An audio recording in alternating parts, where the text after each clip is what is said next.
Hello, and welcome back to Clay's 50 Film Challenge! Yeah!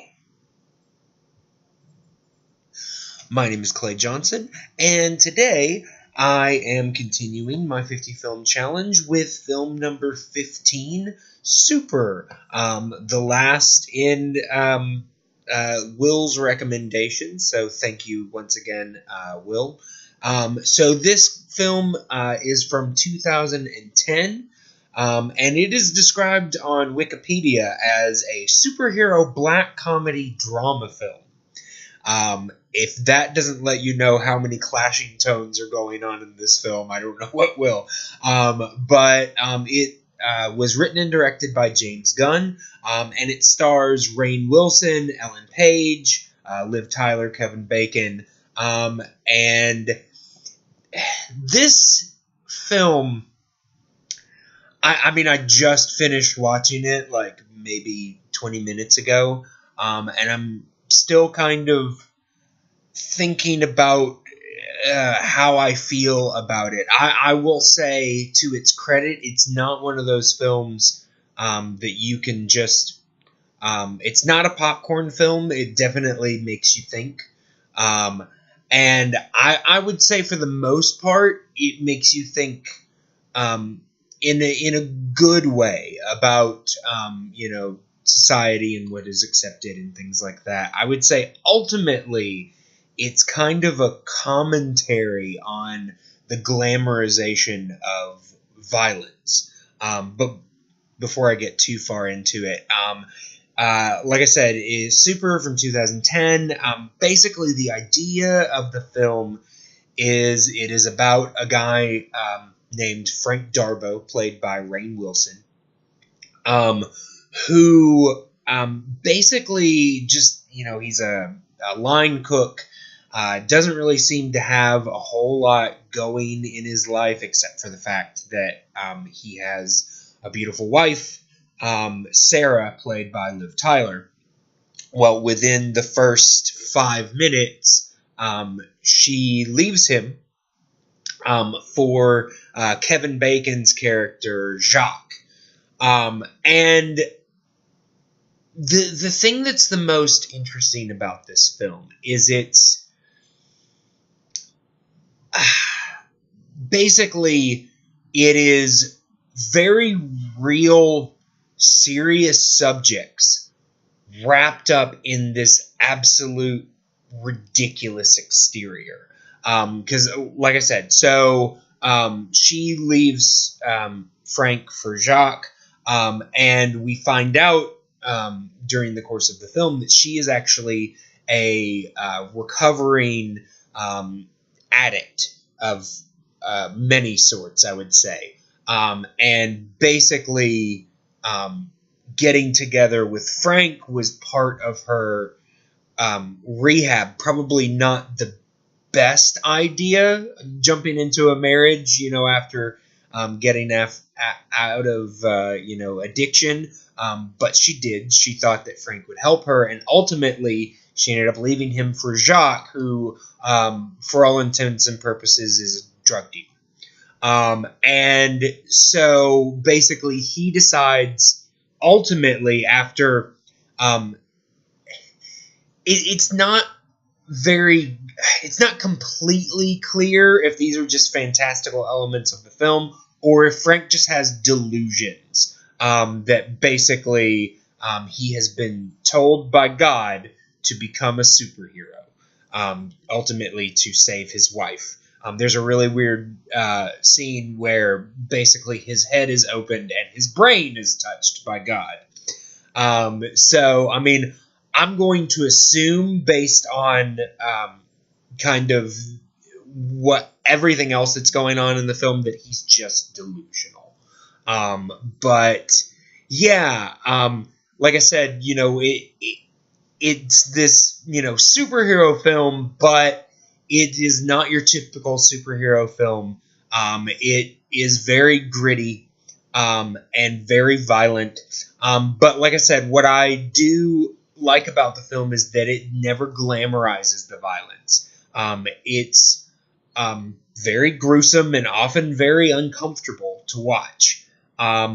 I mean, you could call that a criticism, but I would say for this story, it's actually appropriate, because I know a lot of superhero films, and this isn't saying, I would not say that, all superhero films are bad or anything, but, there is a certain glamorization of violence, and often at the end of a superhero film, it might encourage you to, go out and right wrongs and things like that. And I would say after watching this, the last thing I want to do is put on a mask and become a superhero.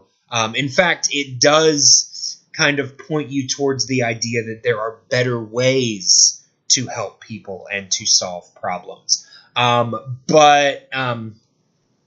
The film introduces Ellen Page as a comic book store employee who eventually figures out who Frank is. Frank, his superhero is the Crimson Bolt. And he basically, at first just tries fighting people, but realizes that he's not a fighter. He's not that strong. He kind of gets beaten up. So he decides to implement a weapon, which is a pipe wrench. So he just bashes people in the face with a pipe wrench. Yeah, that's a good idea. And yes, he, like I said, Ellen Page's character, Libby, eventually figures out who he is and kind of recruits herself as his sidekick.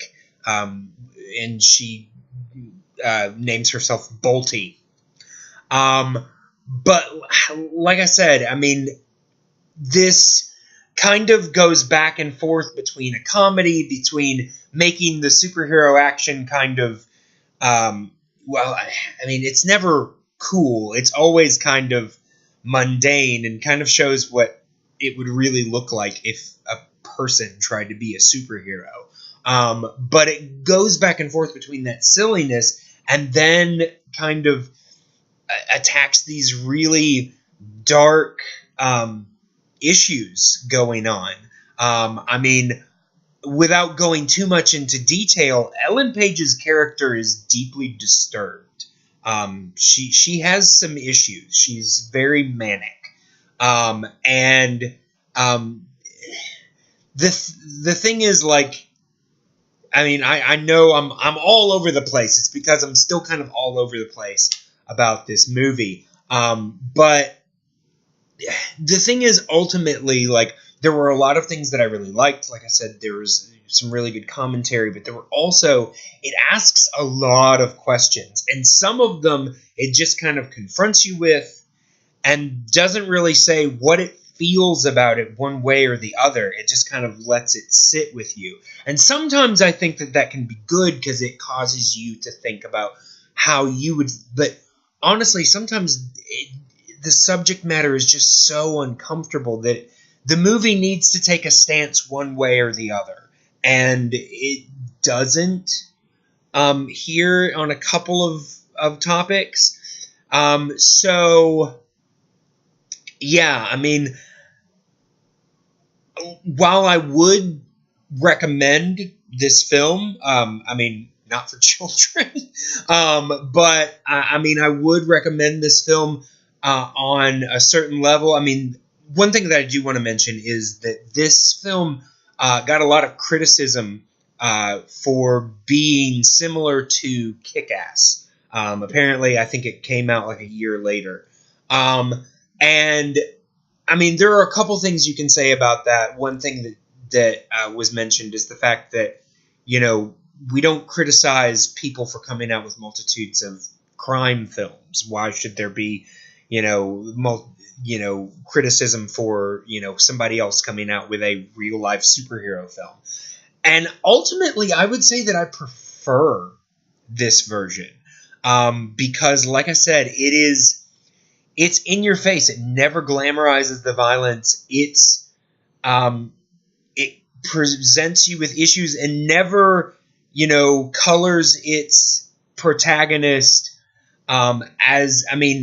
he does some positive things, but often in very negative ways. And it never glamorizes that, never pushes it off to the side. There are a couple of things that it never fully confronts, like I said, but ultimately I found this film much more honest. And when you compare the two, I would say that Kick-Ass is kind of irresponsible in the way that it ultimately,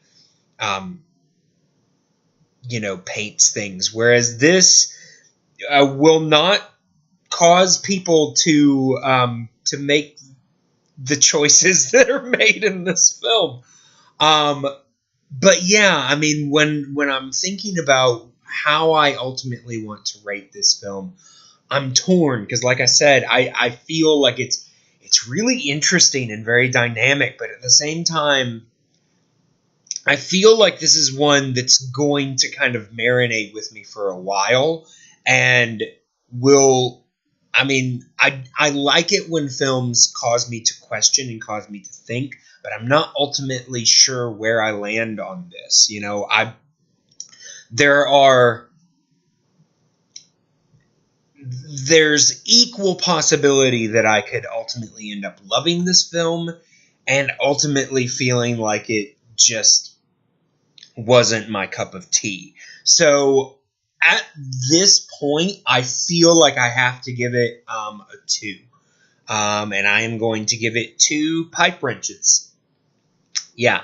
But yeah, I would suggest seeking out this film. It wasn't. It didn't do very well on the box office when it came out, and it's kind of middle of the road for critics. A lot really praise it for its daring in subject matter, and some, like me, you're just not really sure where it sits. So yeah, I think that a 2 is a good rating for it. But yeah, so I will be back next time with film number 16, which is The Lives of Others. So thank you guys for watching, and thank you once again to Will Brooks for suggesting 4 films in a row, all of which were actually pretty good in one way or another. So thank you for those suggestions, Will, and hope to see you soon.